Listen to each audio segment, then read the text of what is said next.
Israel এবং ইরানের মধ্যে সংঘটিত যুদ্ধে ইরানের দেশীয় ক্ষেপণাস্ত্র ব্যবস্থা তাদের কৌশলগত কার্যকারিতা প্রমাণ করেছে। বিশ্লেষক রেজা সদর আল হোসেইনির মতে এই যুদ্ধ মধ্যপ্রাচ্যের ক্ষমতার ভারসাম্য ইরানের দিকে ঘুরিয়ে দিয়েছে। প্রেস টিভিকে দেয়া এক সাক্ষাৎকারে তিনি বলেছেন, ইরানের প্রতিশোধমূলক অভিযান বিশ্বজুড়ে রাজনৈতিক, সামরিক এবং নিরাপত্তা পর্যবেক্ষকদের মধ্যে ব্যাপক বিস্ময় সৃষ্টি করেছে। ফটোশপ থেকে বাস্তবের আঘাত, ইসরায়েলি মিডিয়ায় মিথ্যাচার ফাঁস। সদর আল হোসেইনি উল্লেখ করেছেন, ট্রু প্রমিস 1 এবং ট্রু প্রমিস 2 অভিযানের আগে ইসরায়েলি এবং পশ্চিমা মিডিয়া ইরানের ক্ষেপণাস্ত্র ব্যবস্থাকে ফটোশপ বলে উপহাস করত। তারা বলতো ইরানের ক্ষেপণাস্ত্র হামলা আসলে ভুয়া, শুধু ছবি দেখিয়ে মানুষকে ভয় দেখানো হচ্ছে। কিন্তু ট্রু প্রমিস অভিযানের প্রথম, দ্বিতীয় এবং তৃতীয় দফা এই মিথ্যাচারকে থামিয়ে দিয়েছে। ইসরায়েলের বহু প্রচারিত সামরিক অবকাঠামোর অপূরণীয় ক্ষতি করে ইরান প্রমাণ করে দিয়েছে যে তাদের ক্ষেপণাস্ত্র সত্যি সত্যিই কতটা শক্তিশালী। বিশ্লেষক আরও বলেন, এই অর্জন 2 দশকের প্রস্তুতির ফলাফল, যেখানে ইরান তাদের প্রধান প্রতিপক্ষ মার্কিন যুক্তরাষ্ট্র এবং ইসরায়েলের সক্ষমতা পর্যবেক্ষণ করে নিজেদের প্রতিরক্ষাকে উন্নত করেছে। ট্রাম্পের মিথ্যা দাবি, সবকিছু ধ্বংস হলে কেন আলোচনার চাপ? ইরানি বিশ্লেষক ইসরায়েলি কর্মকর্তা এবং মার্কিন প্রেসিডেন্ট ডোনাল্ড ট্রাম্পের এই দাবি প্রত্যাখ্যান করেছেন। ইরানের পারমাণবিক ও সামরিক স্থাপনা ধ্বংস হয়ে গেছে। সদর আল হোসেইনি যুক্তি দিয়েছেন, যদি এই দাবিগুলো সামান্য হলেও সত্য হয়, তাহলে ট্রাম্প এবং কংগ্রেস পেন্টাগনে তার সমালোচক এবং ইরানের পারমাণবিক সক্ষমতার ক্ষতি নিয়ে বিরোধী দলগুলির মধ্যে কোনো দ্বন্দ্ব থাকত না। তিনি আরও বলেন, পশ্চিমা মিডিয়া এবং কৌশলগত বিশেষজ্ঞদের মধ্যে একটি সামঞ্জস্যপূর্ণ বর্ণনার অভাব এই দাবিগুলিকে আরও দুর্বল করে তোলে। যদি ইরানের ক্ষমতা সত্যিই ধ্বংস হয়ে যায়, তাহলে ট্রাম্প কেন নতুন আলোচনার জন্য চাপ দেবেন? কি নিয়ে আলোচনা? যদি সবকিছু ধ্বংস হয়ে যায়, তাহলে আলোচনা করার মতো আর কি বাকি আছে? ইরানের স্থিতিস্থাপকতা, দেশীয় প্রযুক্তির ম্যাজিক। পারমাণবিক ও ক্ষেপণাস্ত্র ক্ষেত্রে ইরানের স্থিতিস্থাপকতার মূল কারণ হল এর ক্ষেপণাস্ত্র কর্মসূচির দেশীয় প্রকৃতি। সদর আল হোসেইনি জোর দিয়ে বলেছেন, যেহেতু এই ক্ষমতাগুলো অভ্যন্তরীণভাবে বিকশিত, তাই এগুলি বহিরাগত হুমকি বা ধ্বংসের জন্য অপ্রতিরোধ্য। যুদ্ধবিরতির আগে আইআরজিসির চূড়ান্ত বিষয় এই স্থিতিস্থাপকতা স্পষ্ট ছিল, যা আগ্রাসন মোকাবেলায় সশস্ত্র বাহিনীর প্রস্তুতি প্রদর্শন করে। অর্থাৎ বাইরের কোনো দেশের সাহায্যের উপর নির্ভরশীল না হয়ে নিজেদের তৈরি ক্ষেপণাস্ত্রের উপর নির্ভর করাই ইরানের মূল শক্তি। সংলাপের পথে ইরান, শর্ত সাপেক্ষ আলোচনার প্রস্তাব।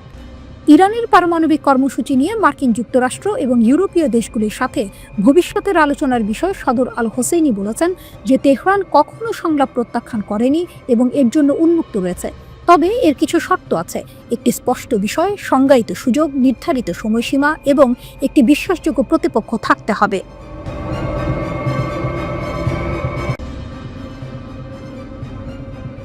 যুদ্ধবিরতি নয়, ইরান কি বড় যুদ্ধের জন্য প্রস্তুতি নিচ্ছে? 12 দিনের সংক্ষিপ্ত যুদ্ধের পর আপাত দৃষ্টিতে যুক্তরাষ্ট্র মধ্যস্থতা করে ইরান ও ইসরায়েলের মধ্যে একটি যুদ্ধবিরতি কার্যকর করলেও তেহরান এটিকে স্থায়ী শান্তি হিসেবে দেখছে না, বরং তারা এটিকে স্ট্র্যাটেজিক পজ বা কৌশলগত বিরতি হিসেবে বিবেচনা করছে। দীর্ঘদিনের কৌশলগত ধৈর্য নীতির ধারাবাহিকতায় ইরান এখন যুদ্ধের ক্ষয়ক্ষতি কাটিয়ে উঠে দীর্ঘমেয়াদী সংঘাতের জন্য নতুন করে সংগঠিত হচ্ছে এবং ভবিষ্যতের লড়াইয়ের প্রস্তুতি নিচ্ছে। Report middle East Eye. বিপর্যয়ের মাঝেও তেহরানের আত্মবিশ্বাস। সাম্প্রতিক যুদ্ধে ইসরায়েল যুক্তরাষ্ট্রের সহায়তায় ইরানের বিভিন্ন সামরিক ঘাঁটি, ক্ষেপণাস্ত্র স্থাপনা ও পারমাণবিক গবেষণাগারে ব্যাপক আঘাত হানে। এতে আইআরজিসির শীর্ষ কর্মকর্তা, মহাকাশ বিভাগের প্রধান ও একাধিক পারমাণবিক বিজ্ঞানী নিহত হন। কিন্তু এই বিপর্যয়ের মধ্যেও ইরান নিজেদের প্রতিরোধ ক্ষমতা প্রমাণ করেছে। তাদের পাল্টা ক্ষেপণাস্ত্র হামলায় ইসরায়েলের উন্নত প্রতিরক্ষা ব্যবস্থা আয়রন ডোমও চাপের মুখে পড়ে যায়। এই ঘটনা প্রমাণ করে প্রতিকূল পরিস্থিতিতেও ইরান শক্তিশালী প্রতিরোধ করতে সক্ষম।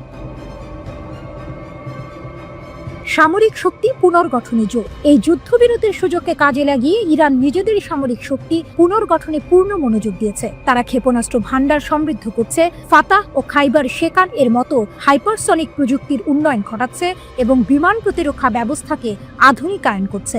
যুদ্ধ থেকে পাওয়া শিক্ষা অনুযায়ী আধুনিক যুদ্ধে জয় পেতে শুধু ক্ষেপণাস্ত্র বা ড্রোন যথেষ্ট নয়, প্রয়োজন পূর্ণাঙ্গ বিমান প্রতিরক্ষা ও আকাশাধিপত্য। তাই ইরান এখন রাশিয়ার S-400 প্রতিরক্ষা ব্যবস্থা, Su-35 যুদ্ধ বিমান এবং চীনের J-10 ও পঞ্চম প্রজন্মের J-20 যুদ্ধ বিমান সংগ্রহের পরিকল্পনা করছে।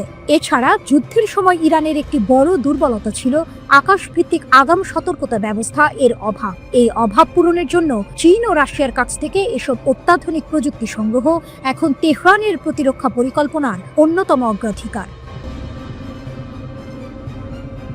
কূটনীতির ময়দানে ইরানের নতুন চাল। সামরিক প্রস্তুতির পাশাপাশি ইরান আন্তর্জাতিক কূটনীতির ময়দানেও নিজেদের অবস্থান জোরদার করতে চাইছে। তারা ইসরায়েল ও যুক্তরাষ্ট্রের বিরুদ্ধে আন্তর্জাতিক বিচার আদালতে মামলা করার প্রস্তুতি নিচ্ছে। অভিযোগ, তারা ঘোষণাহীন যুদ্ধ শুরু করেছে এবং আন্তর্জাতিক আইন অনুযায়ী সুরক্ষিত পারমাণবিক স্থাপনাগুলোতে আঘাত হেনেছে। তেহরান স্পষ্ট জানিয়ে দিয়েছে, এই বিচারিক প্রক্রিয়া পূর্ণাঙ্গ না হওয়া পর্যন্ত তারা পারমাণবিক আলোচনায় ফিরবে না।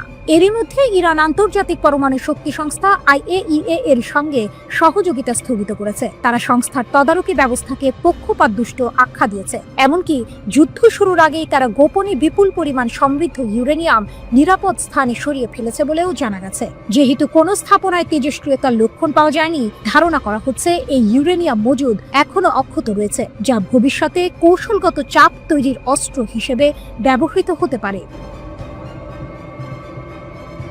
কৌশলগত ধৈর্য সময়কে অস্ত্রে পরিণত করা।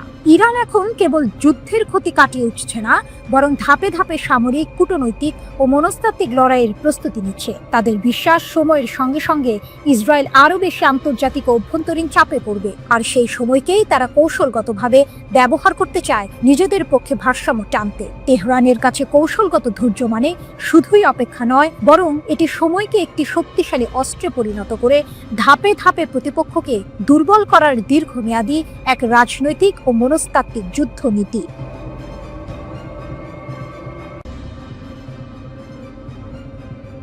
যুক্তরাষ্ট্রের মধ্যস্থতায় ইসরায়েল ও ইরানের মধ্যে যে যুদ্ধবিরতি হয়েছে তাতে 12 দিনের পাল্টাপাল্টি হামলার অবসান ঘটেছে। ইসরায়েলের প্রধানমন্ত্রী বেনিয়ামিন নেতানিয়াহু এই সংঘাতে নিজেদের বিজয় ঘোষণা করেছেন। ইরানও এই যুদ্ধে বিজয় দাবি করেছে। ইসরায়েলের দিকে 500টিরও বেশি ব্যালিস্টিক মিসাইল এবং প্রায় 1100টি ড্রোন হামলা চালায় ইরান। এত বিপুল সংখ্যক ক্ষেপণাস্ত্র ও ড্রোন হামলায় ইসরায়েলের অত্যাধুনিক ক্ষেপণাস্ত্র প্রতিরক্ষা ব্যবস্থা আয়রন ডোম পুরোপুরি কার্যকর ছিল না। ইসরায়েলি সংবাদ মাধ্যমগুলো জানিয়েছে, ইসরায়েলের ক্ষেপণাস্ত্র প্রতিরোধের হার কমে গিয়েছিল, তবে এর মূল কারণ স্পষ্ট নয়। ধারণা করা হচ্ছে ইসরায়েল তাদের ব্যয়বহুল ইন্টারসেপ্টর মিসাইলগুলো খুব প্রয়োজন ছাড়া ব্যবহার না করার কৌশল নিয়েছিল। টেলিগ্রাফের এক প্রতিবেদনে বলা হয়েছে, ইরানের 5 শতাধিক ক্ষেপণাস্ত্রের মধ্যে 222টি ঠেকাতে ইসরায়েলের প্রায় $1.5 বিলিয়ন খরচ হয়েছে।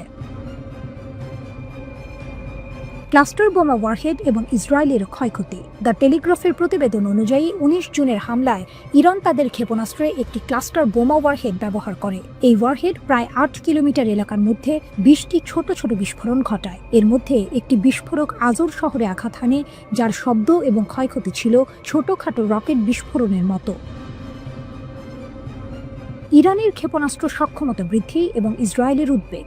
একজন ইসরায়েলি সামরিক কর্মকর্তা জানিয়েছেন, ইরান প্রায় 400 ক্ষেপণাস্ত্র লঞ্চার ব্যবহার করেছিল, যার মধ্যে ইসরায়েল 200টিরও বেশি ধ্বংস করতে সক্ষম হয়। এতে ইরানের ক্ষেপণাস্ত্র অভিযানে কিছুটা হলেও বাধা সৃষ্টি হয়েছে। তবে তিনি ইরানের ক্ষেপণাস্ত্র উৎপাদন নিয়ে গভীর উদ্বেগ প্রকাশ করেছেন। তিনি বলেন, সংঘর্ষের শুরুতে ইরানের কাছে প্রায় 2000 থেকে 2500 ব্যালিস্টিক ক্ষেপণাস্ত্র ছিল, তবে তারা দ্রুত গণ উৎপাদন কৌশলের দিকে এগোচ্ছে। আগামী কয়েক বছরের মধ্যে তাদের ক্ষেপণাস্ত্রের মজুদ 8000 থেকে 20,000-এ উন্নীত হতে পারে। এই তথ্য ইসরায়েলের জন্য নতুন মাথা ব্যথার কারণ হয়ে দাঁড়িয়েছে।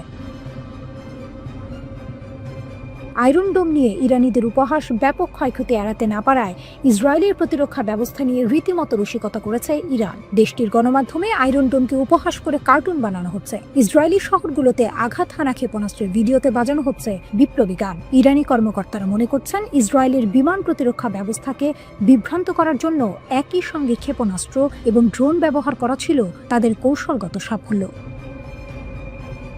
ইরানের আত্মবিশ্বাস তুঙ্গে। ইরানের রাষ্ট্রীয় টিভিতে IRGCর deputy commander in chief major general Ali Fazli দাবি করেছেন, ইসলামী বিপ্লবের 47 বছরের ইতিহাসে ইরান সবচেয়ে ভালো প্রতিরক্ষামূলক অবস্থানে রয়েছে। সামরিক প্রস্তুতি, অপারেশনাল সংহতি এবং যোদ্ধাদের মনোবলের দিক থেকে আমরা আগে কখনো এতটা উঁচুতে ছিলাম না। যদিও ইরানের ক্ষেপণাস্ত্র ও ড্রোন ভিত্তিক প্রতিরোধ ব্যবস্থা কিছুটা কৌশলগত শক্তি দেখিয়েছে, কিন্তু এর বড় ধরনের দুর্বলতাও উন্মোচিত হয়েছে। আধুনিক বিমান ও বৈদ্যুতিক যুদ্ধের সক্ষমতা, আছে এমন শক্তির বিরুদ্ধে শুধু এই ব্যবস্থা সেভাবে কাজ করে না। এই কৌশলগত ঘাটতি পূরণে ইরান এখন জরুরি ভিত্তিতে রাশিয়ার S-400 আকাশ প্রতিরক্ষা ব্যবস্থা ও Su-35 যুদ্ধ বিমান সংগ্রহের উদ্যোগ নেবে বলে ধারণা করা হচ্ছে।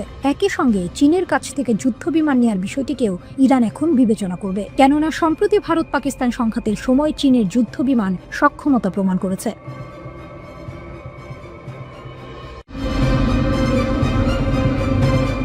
মধ্যপ্রাচ্যের উত্তপ্ত পরিস্থিতি যেন আরও জটিল হচ্ছে।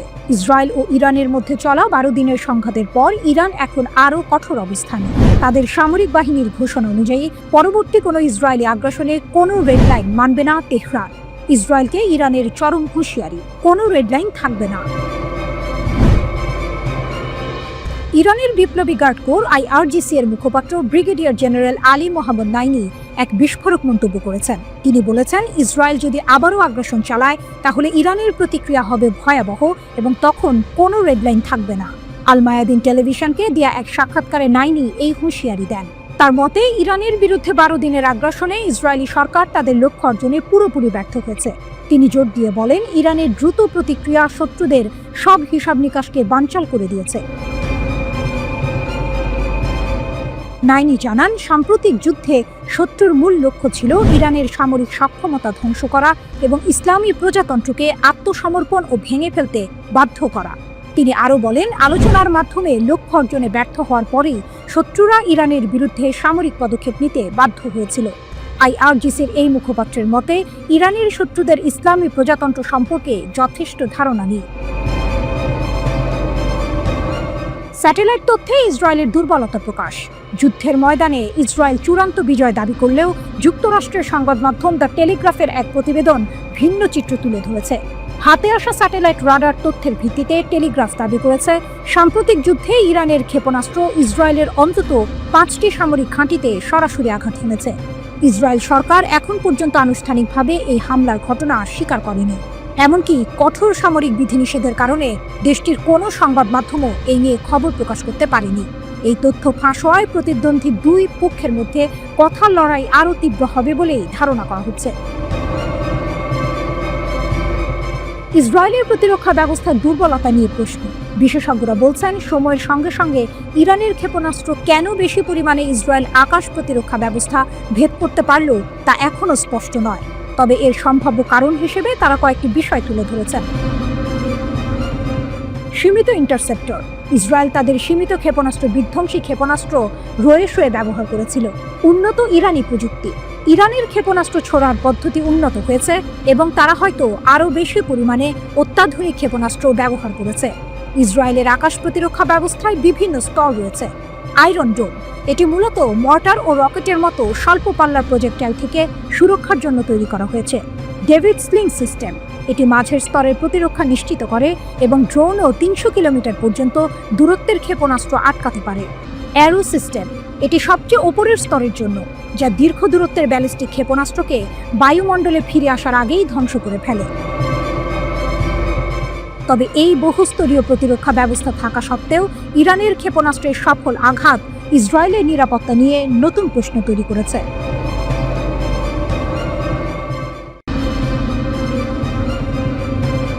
ইরানের সঙ্গে ইসরায়েলের মাত্র 12 দিনের সংঘাত, কিন্তু এই সময়টাতেই মার্কিন যুক্তরাষ্ট্রের অত্যাধুনিক terminal high altitude area defence বা থার্ড ক্ষেপণাস্ত্রের মজুদ মারাত্মকভাবে কমে গেছে। আমেরিকান গণমাধ্যম আর প্রতিরক্ষা বিশ্লেষকরা বলছেন, ইসরায়েলকে বাঁচাতে গিয়ে যুক্তরাষ্ট্রের প্রায় $1.5 বিলিয়ন মূল্যের ক্ষেপণাস্ত্র ধোঁয়ায় মিশে গেছে। নিউজউইক ম্যাগাজিন সরকারি সূত্রের বরাত দিয়ে জানিয়েছে, আমেরিকা তার উন্নত ক্ষেপণাস্ত্র প্রতিরক্ষা ব্যবস্থার একটি বড় অংশ ইসরায়েলের সুরক্ষায় ব্যবহার করেছে, কিন্তু এর ফলাফল নিয়ে প্রশ্ন উঠেছে। শুধু তাই নয়, যুক্তরাষ্ট্রের নিজেদের কৌশলগত মজুদের ওপর এর মারাত্মক প্রভাব পড়েছে। লকহিড মার্টিন নামের এক অস্ত্র প্রস্তুতকারক সংস্থা এই থার্ড ক্ষেপণাস্ত্র তৈরি করে। এটি ইসরায়েলের প্রতিরক্ষা ব্যবস্থার একটি গুরুত্বপূর্ণ অংশ, যা ইরান ও ইয়েমেন থেকে আসা মধ্যম পাল্লার ব্যালিস্টিক ক্ষেপণাস্ত্র আটকাতে সক্ষম। এই ব্যবস্থা পৃথিবীর বায়ুমণ্ডলের ভেতরে বা বাইরে উভয় স্থানেই স্বল্প, মধ্যম ও মাঝারি পাল্লার ব্যালিস্টিক ক্ষেপণাস্ত্রকে লক্ষ্যবস্তু করতে পারে। থার্ড হিট টু কিল পদ্ধতি ব্যবহার করে, অর্থাৎ এটি কোনো বিস্ফোরক ওয়ারহেড ছাড়াই কেবল গতিশক্তির মাধ্যমে ক্ষেপণাস্ত্রকে ধ্বংস করে। এটি 150 কিলোমিটার পর্যন্ত উচ্চতায় এবং 150 থেকে 200 কিলোমিটার পাল্লার মধ্যে ক্ষেপণাস্ত্র আটকাতে পারে। 8টি ব্যাটারি, প্রায় 400 ক্ষেপণাস্ত্র। মার্কিন সামরিক বাহিনী 8টি থার্ড ব্যাটারি পরিচালনা করে, যেখানে মোট প্রায় 350 থেকে 400টি ইন্টারসেপ্টর ক্ষেপণাস্ত্র থাকে। 8ম ব্যাটারিটি 20 জুন ইরানের বিরুদ্ধে ইসরায়েলি আগ্রাসনের সময় সক্রিয় করা হয়েছিল এবং এটি হাইপারসনিক ক্ষেপণাস্ত্র প্রতিরোধ করতে সক্ষম। 2025 সালের জুনে ইরানের সাথে সংঘর্ষের সময় এই মার্কিন পরিচালিত সিস্টেমগুলো গুরুত্বপূর্ণ ভূমিকা পালন করে, যদিও তাদের সঠিক অবস্থান গোপন রাখা হয়েছে। প্রতিটি থার্ড ব্যাটারিতে সাধারণত 6টি ট্রাক মাউন্টেড লঞ্চার থাকে, যার প্রতিটিতে 8টি ইন্টারসেপ্টর মিসাইল থাকে, অর্থাৎ একটি ব্যাটারিতে মোট 48টি ইন্টারসেপ্টর থাকে। বিশ্বের সবচেয়ে উন্নত ক্ষেপণাস্ত্র প্রতিরক্ষা ব্যবস্থা হওয়া সত্ত্বেও ইয়েমেনি ব্যালিস্টিক ক্ষেপণাস্ত্র হামলার বিরুদ্ধে থার্ড এর কার্যকারিতা মিশ্র ছিল। কিছু বাধা সফল হলেও গুরুত্বপূর্ণ ব্যর্থতাও ঘটেছে। 2025 সালের মার্চ মাসের শেষ পর্যন্ত 6টি ইয়েমেনি ক্ষেপণাস্ত্র সফলভাবে আটকানোর খবর পাওয়া গেছে, কিন্তু 4 ও 9 মে থার্ড বেনগুরিয়ন বিমানবন্দর লক্ষ্য করে আসা ক্ষেপণাস্ত্র আটকাতে ব্যর্থ হয়। থার্ড ও অ্যারো উভয় সিস্টেমের কার্যকারিতা নিয়ে মার্কিন ও ইসরায়েলি কর্মকর্তারা দাবি করলেও ইয়েমেন প্রতিশোধমূলক অভিযানের অংশ হিসেবে বেনগুরিয়ন বিমানবন্দরকে লক্ষ্যবস্তু করেই চলেছে। চলমান হুমকি এবং দুর্বলতার কারণে প্রায় সব আন্তর্জাতিক বিমান সংস্থা ইসরায়েলের ফ্লাইট স্থগিত করেছে। ইরানের ক্ষেপণাস্ত্র হামলায় ব্যর্থতা। ইরানের বিরুদ্ধে 12 দিনের যুদ্ধের সময় থার্ড এর কার্যকারিতা উল্লেখযোগ্যভাবে খারাপ হয়। এর মূল কারণ ছিল এর কম বাধাদান হার এবং মার্কিন ও ইসরায়েলি ইন্টারসেপ্টর মজুদের দ্রুত হ্রাস। আগ্রাসনের আগে অধিকৃত ফিলিস্তিনি অঞ্চলে প্রায় 100টি থার্ড ইন্টারসেপ্টর ক্ষেপণাস্ত্র মোতায়েন করা হয়েছিল, কিন্তু ইরান প্রতিশোধমূলক অভিযানে 370 থেকে 500টি ব্যালিস্টিক ক্ষেপণাস্ত্র নিক্ষেপ করে, যা থার্ডের উপলব্ধ ক্ষমতার চেয়ে অনেক বেশি ছিল। যুদ্ধের প্রথম দিকে ইরান ইচ্ছাকৃতভাবে শত্রুর বিমান প্রতিরক্ষা ব্যবস্থা শেষ করার জন্য পুরনো তরল জ্বালানিযুক্ত ব্যালিস্টিক ক্ষেপণাস্ত্র ব্যবহার করে। ইসরায়েলের ইন্টারসেপ্টর সরবরাহ যখন উল্লেখযোগ্যভাবে কমে যায়, তখনই তারা আরও উন্নত ও কৌশলগত ক্ষেপণাস্ত্র ব্যবহার করে। জর্ডানের আলোকচিত্রী জায়েদ এম আল আব্বাসির একটি ওপেন সোর্স বিশ্লেষণ অনুমান করেছে যে ইসরায়েল 20টিরও বেশি ইরানি ক্ষেপণাস্ত্র ব্যারেজের মধ্যে মাত্র একটিতে 39টি থার্ড, 34টি অ্যারো 3 এবং 9টি অ্যারো 2 ইন্টারসেপ্টর ব্যবহার করেছে। ইন্টারসেপ্টর ব্যবহারের এত উচ্চ হারের কারণে বিশ্লেষকরা মনে করেন যে সংঘাতের প্রথম 4 থেকে 5 দিনের মধ্যে থার্ড ব্যাটারিগুলো সম্ভবত তাদের ক্ষেপণাস্ত্র সরবরাহ শেষ করে দিয়েছে।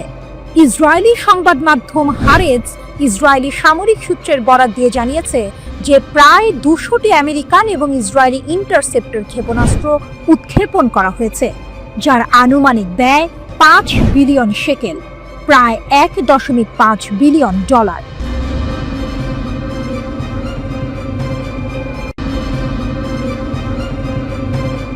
বাতিয়ামের বিপর্যয়, গাজার প্রতিচ্ছবি এক অপ্রত্যাশিত প্রতিশোধের গল্প। ইরানের ক্ষেপণাস্ত্র হামলায় ইসরায়েলের বাতিয়াম শহর এখন গাজার ধ্বংসস্তূপের মতো দেখাচ্ছে, এই খবর দিয়েছে হিব্রু মিডিয়া। কিন্তু এই ধ্বংসযজ্ঞের পেছনে লুকিয়ে আছে এক চমকপ্রদ প্রতিশোধের গল্প, যা হয়তো অনেকেরই অজানা।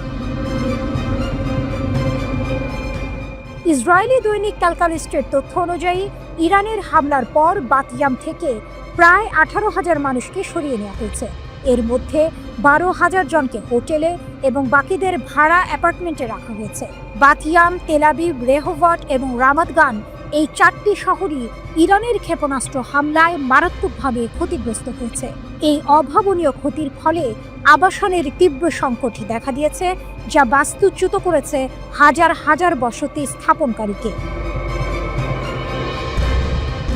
বাতিয়ামের মেয়র তসবিকা ব্রট ইসরায়েলি চ্যানেল 10কে দেয়া এক সাক্ষাৎকারে এই আক্রমণকে শহরের ইতিহাসের সবচেয়ে কঠোর আঘাত হিসেবে বর্ণনা করেছেন।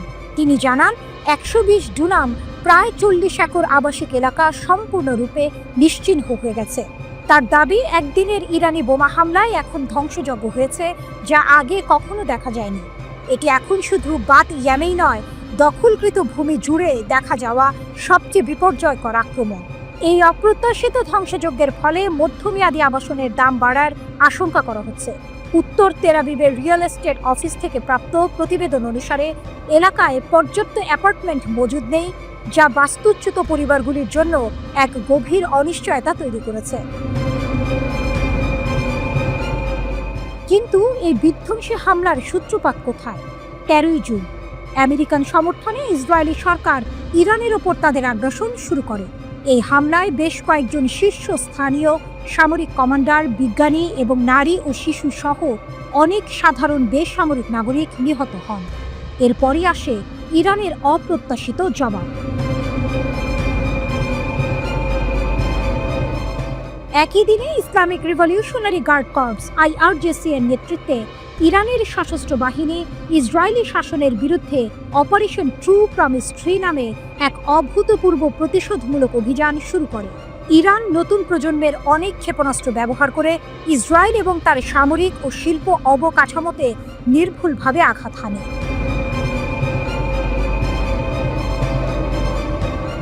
এই আক্রমণের তীব্রতা এতটাই ছিল যে 24 জুন ইসরায়েলি সরকার একতরফাভাবে ইরানের বিরুদ্ধে আগ্রাসন বন্ধ করতে বাধ্য হয়। এই একতরফা পদক্ষেপের পর ইরান ও ইসরায়েলি অধিকৃত অঞ্চলের বিরুদ্ধে 22টি সফল আক্রমণ চালিয়ে তাদের প্রতিশোধমূলক অভিযান বন্ধ করে দেয়।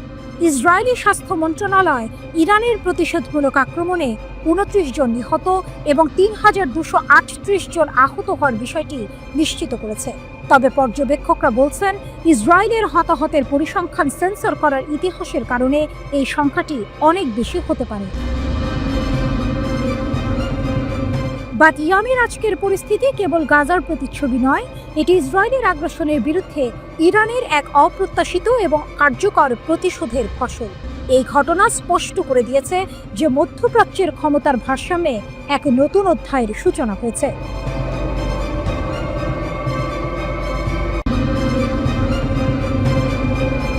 গাদার এইচ, ইরানের নতুন অস্ত্রের উন্মোচন। ইরানের Islamic revolutionary guards corps IRGC ঘোষণা করেছে তারা তাদের অপারেশন ট্রু প্রমিস 3 এর সর্বশেষ ধাপে প্রথমবারের মতো অত্যাধুনিক গাদার এইচ মাল্টি ওয়ারহেড ব্যালিস্টিক ক্ষেপণাস্ত্র ব্যবহার করেছে। এই ঘটনাটি ইরান ইসরায়েলি সংঘাতে একটি নতুন মাত্রা যোগ করেছে, কারণ ইরান তার সবচেয়ে উন্নত ক্ষেপণাস্ত্রগুলির মধ্যে একটিকে যুদ্ধক্ষেত্রে নিয়ে এসেছে। অপারেশনের 21তম ধাপে পরবর্তী প্রজন্মের ক্ষেপণাস্ত্রের একটি ঝাঁক ইসরায়েলের অধিকৃত অঞ্চলগুলিতে সরাসরি আঘাত হানে।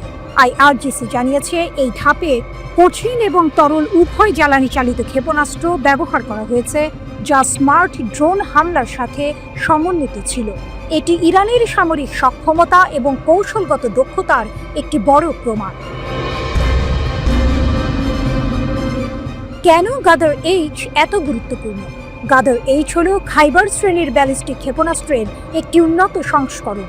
এর মাল্টি ওয়ারহেড ক্ষমতা এটিকে আরও বিপজ্জনক করে তোলে। এর অর্থ হল একটি ক্ষেপণাস্ত্র একাধিক লক্ষ্যবস্তুতে আঘাত করতে পারে বা একটি লক্ষ্যবস্তুর বিভিন্ন অংশে আঘাত হানতে পারে, যা এর ধ্বংসাত্মক ক্ষমতা অনেক বাড়িয়ে দেয়। IRGCর বিবৃতিতে বলা হয়েছে যে এই উন্নত ক্ষেপণাস্ত্রগুলি অত্যাধুনিক কৌশল ব্যবহার করে মোতায়েন করা হয়েছিল, যার লক্ষ্য ছিল যথার্থতা, ধ্বংসাত্মকতা এবং প্রভাব সর্বাধিক করা। ক্ষেপণাস্ত্রগুলি ইসরায়েলের অধিকৃত অঞ্চল জুড়ে উত্তর থেকে দক্ষিণ এবং কেন্দ্রীয় অঞ্চলের কৌশলগত লক্ষ্যবস্তুতে সফলভাবে আঘাত হেনেছে বলে দাবি করা হয়েছে। ইসরায়েলের উপর আঘাত এবং বিদ্যুৎ বিভ্রাট। 23 জুনের অভিযানে খাইবার শেকান, এমাদ, গাদার এবং ফাত্তাহ 1 সহ বিভিন্ন ধরনের ক্ষেপণাস্ত্র ব্যবহার করা হয়েছিল। এই ক্ষেপণাস্ত্রগুলি ইসরায়েলের গুরুত্বপূর্ণ সামরিক স্থাপনাগুলিতে আঘাত হেনেছে, যার মধ্যে সাফেদ, লাকিশ, আশকেলান, আশদোদ এবং বেইত শেআন রয়েছে। সবচেয়ে উল্লেখযোগ্যভাবে ক্ষেপণাস্ত্রগুলি আশদোদ বিদ্যুৎ কেন্দ্রকে সরাসরি লক্ষ্য করে নিক্ষেপ করা হয়েছিল, যার ফলে অধিকৃত অঞ্চল জুড়ে ব্যাপক বিদ্যুৎ বিভ্রাট দেখা দেয়। এটি ইসরায়েলের অবকাঠামোতে ইরানের আঘাত হানার সক্ষমতার একটি বড় দৃষ্টান্ত। আইআরজিসি জানিয়েছে যে তারা তাদের অভিযান আরও জোরালোভাবে চালিয়ে যাবে। তারা নতুন আক্রমণাত্মক কৌশল ব্যবহার করবে এবং ইসরায়েলের বহুস্তরীয় বিমান প্রতিরক্ষা ব্যবস্থার দুর্বলতাগুলিকে কাজে লাগাবে। বিবৃতিতে আরও জোর দিয়ে বলা হয়েছে, ইসরায়েলি লক্ষ্যবস্তুগুলির বিরুদ্ধে ইরানি ড্রোনগুলির যুদ্ধ অভিযানে কোনো বিরতি থাকবে না এবং ইসরায়েলিদের ক্রমাগত সাইরেন শুনতে হবে এবং আশ্রয় কেন্দ্রগুলিতে ঝাঁপিয়ে পড়তে হবে। সবচেয়ে চাঞ্চল্যকর বিষয়টি হলো, বিবৃতিতে বলা হয়েছে যে ইসরায়েলি শাসনের সম্পূর্ণ নির্মূল না হওয়া পর্যন্ত ইরান পূর্ণমাত্রায় জাতীয় প্রতিরক্ষা অভিযান অব্যাহত রাখবে। ইরান তার সবচেয়ে শক্তিশালী ক্ষেপণাস্ত্রগুলো ব্যবহার করে ইসরায়েলকে সরাসরি চ্যালেঞ্জ জানাচ্ছে। অন্যদিকে ইসরায়েল তার অত্যাধুনিক বিমান প্রতিরক্ষা ব্যবস্থা দিয়ে এই হামলা প্রতিরোধের চেষ্টা করছে, কিন্তু গাদার এইচ এর মতো মাল্টি ওয়ারহেড ক্ষেপণাস্ত্রের সামনে ইসরায়েলের আয়রন ডোম কতটা কার্যকর হবে তা নিয়ে প্রশ্ন উঠছে। ইসরায়েলের সাবেক বিচারমন্ত্রী জোসি বেইলিন বলেছেন, 23 জুন ইসরায়েলের সবচেয়ে লম্বা সময় ধরে হামলা চালিয়েছে ইরান। খবর আল জাজিরা। তেল আবিব থেকে আল জাজিরাকে বেইলিন বলেন, হতাহতের কোনো ঘটনা ঘটেনি, ক্ষয়ক্ষতি হয়েছে। বেইলিন আরও বলেন, দিনের বেলায় হামলা হয়েছে, সাধারণত হামলাগুলো রাতে ঘটে থাকে। ইসরায়েলের সাবেক এই মন্ত্রী বলেন, আমাদের সামরিক বাহিনী স্পষ্টতই ড্রোনের ইরান থেকে উড়ে আসা একাংশ অকার্যকর করেছে, কিন্তু এরপরও এটি নিশ্চিত যে ইরানিদের কাছে প্রতিদিন হামলা করার মতো যথেষ্ট ড্রোন আছে।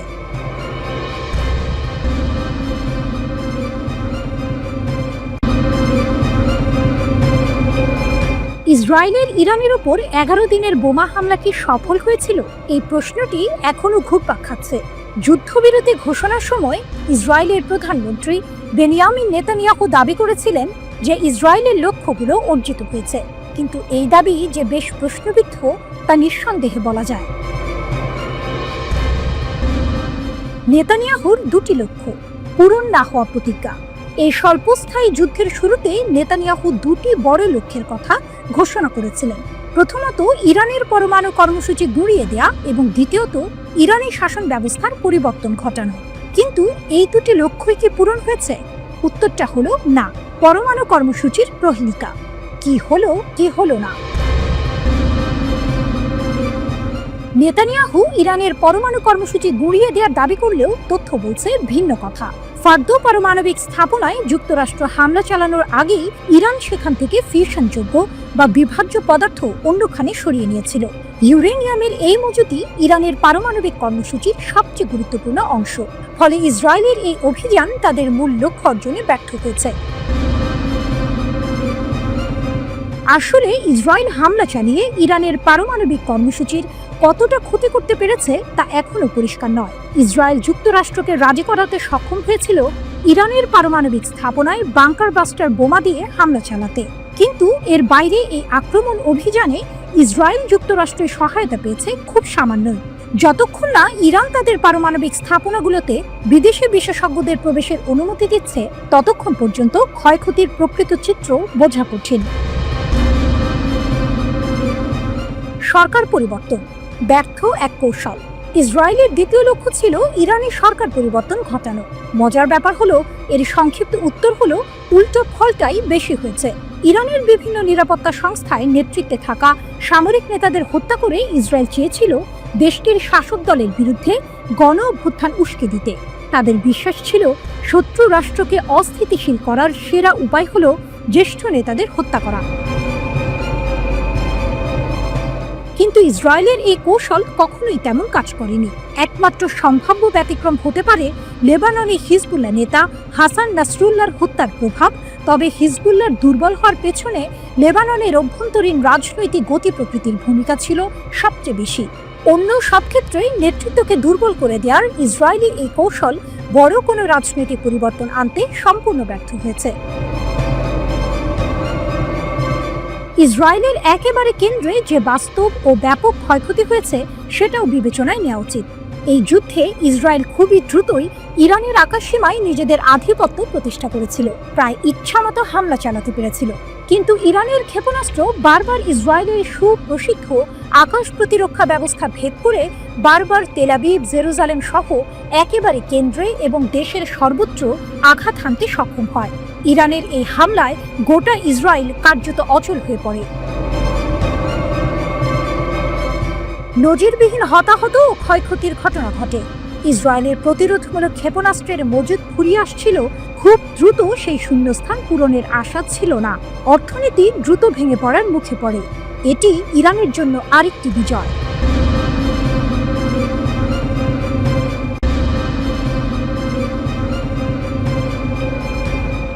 অপারেশন ট্রু প্রমিস 3, ইসরায়েলের কল্পনাতীত ক্ষতি।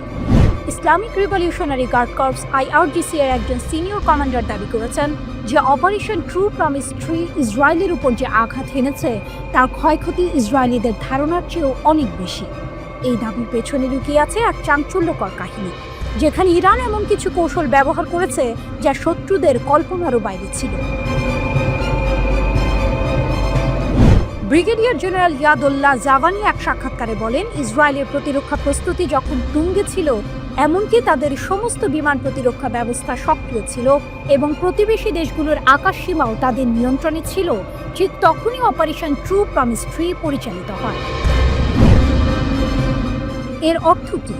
এর অর্থ হলো ইরান এমন এক সময়ে আক্রমণ করেছে যখন ইসরায়েল সর্বোচ্চ সতর্কতায় ছিল, অর্থাৎ তাদের অজান্তেই নয়, বরং তাদের নাকের ডগায়।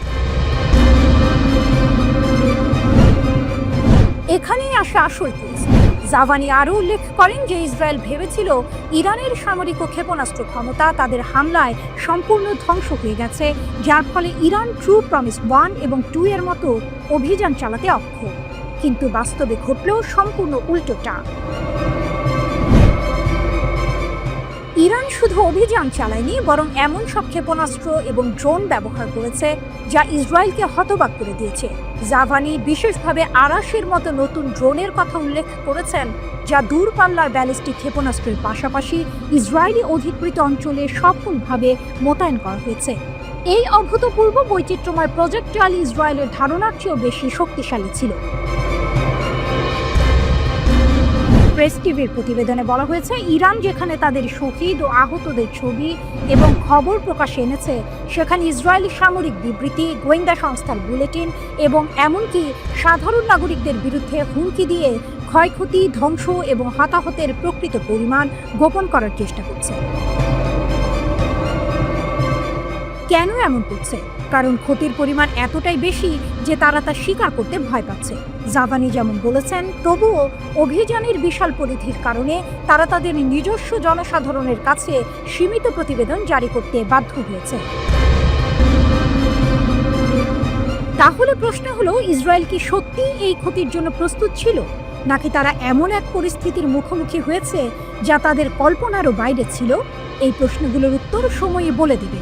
তবে আপাতত এটা স্পষ্ট যে অপারেশন ট্রু প্রমিস 3 মধ্যপ্রাচ্যের ক্ষমতার ভারসাম্যে এক নতুন মোড় এনে দিয়েছে। এদিকে ইসরায়েলের গোয়েন্দা সংস্থা মোসাদের হয়ে গুপ্তচর বৃত্তির অভিযোগে ইরানে এক ব্যক্তির মৃত্যুদণ্ড কার্যকর করা হয়েছে। বিবিসির খবরে বলা হয়, ইরানের কর্মকর্তাদের বরাতে দেশটির রাষ্ট্রীয় সংবাদ মাধ্যম জানিয়েছে, 2023 সালে গ্রেপ্তার হওয়া ওই ব্যক্তির নাম ইসমাইল ফেকরি। অর্থের বিনিয়োগে মোসাদকে গোপন তথ্য সরবরাহের চেষ্টা করেছিলেন তিনি। গুপ্তচর বৃত্তির ঘটনায় সম্প্রতি এটা তৃতীয় মৃত্যুদণ্ড কার্যকরের ঘটনা। গত শুক্রবার থেকে চালানো অভিযানে ইরানে আরও কয়েকজন সন্দেহভাজন ইসরায়েলি গুপ্তচরকে গ্রেপ্তার করা হয়েছে বলে জানিয়েছে ইরানের রাষ্ট্রীয় সংবাদ মাধ্যম। ইরানের প্রধান বিচারপতি গোলাম হোসেন মোহসেনি এজেই বলেছেন, চলমান সংঘাতের প্রেক্ষাপটে যেসব ব্যক্তি ইসরায়েলের সহযোগী হিসেবে সন্দেহভাজন তাদের বিচার দ্রুত সম্পন্ন করা উচিত।